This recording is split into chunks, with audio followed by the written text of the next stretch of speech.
hiroso amin'ny famerana ny sara ny farany ambany amin'ny connexion internet ampiasaina eto Madagasikara ny ministerany fanovana sy ny fampiroboroboana ny Aitao Rakajy Mirindra miaraka amin'ny artex ireo tambazotra mpifandraisana ato hoy ny ministra.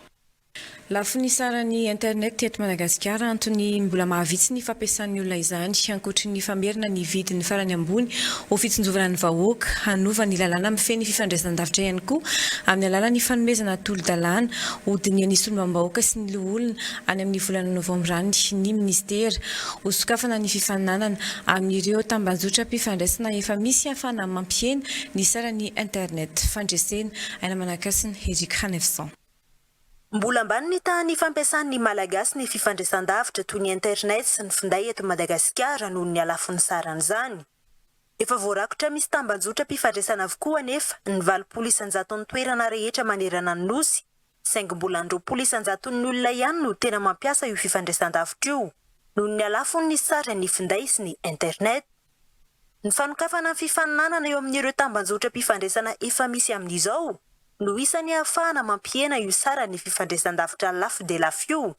Hoy ny ministra ny fampiroboroboana sy fanovana ny Aitao Rakajy Mirindra, Tahina Razafindramalo.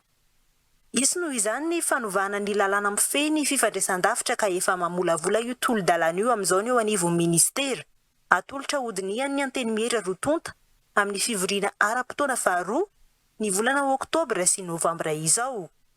Mialoha izay anefa, isy ny fifampitoniana ireo mpisehatra rehetra amin'ny fifandraisan-davitra hamaritra ny sarany farany ambony amin'ny connexion internet, hoy ny ministra. Fanjakana zany afaka manao régulation eo anivon'ny artex izay raha manaiky amin'ny ministera momba ny plafonnement ny prix ny fivarotana ny connexion internet nationale zany fanamby zany dia hitantsika teo ny fampiresakitsika atao anatin'izany ahafahantsika mampisitrak kokoa bebe kokoa ny vahoaka malagasy ny zany teknolojia moderne zany dia ny fampisin'ny concurrence bebe kokoa entre ny zareo mpisehatra eo amin'ny fifandraisan-davitra zany moa ny resaksika teo ka zany concurrence izany no ahafahantsika mampidina ny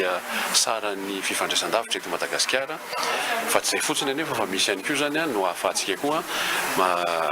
milaza amin'ny zareo hoe ny fanjakana malagasy ny fitondram-panjakana dia eto lalandava amin'ny fitsinjovana ny vahoaka madinika ka ny vahaolana tokony entin'ny fitondram-panjakana amin'izany dia ny libéraliser kokoa na ny manokatra bebe kokoa ny sehatra amin'ny fifandraisan-davitra anakefatra ny opérateur eto Madagasikara anankiroa amin'ireo ihany no afaka manao fibre optique nationale le libéralisation du secteur tetavitsika eto zany dia ahafahan'ny tsirairay afaka manao ny installation zany fibre optique zany manerana ny nosy. No marihana tamin'ny fokoan'androsin'ny dinika anerahan'ireo mpisehatra rehetra eo amin'ny fifandraisan-davitra ny andro maneran-tany ho an'ny fifandraisan-davitra androany ho an'ny teto Madagasikara.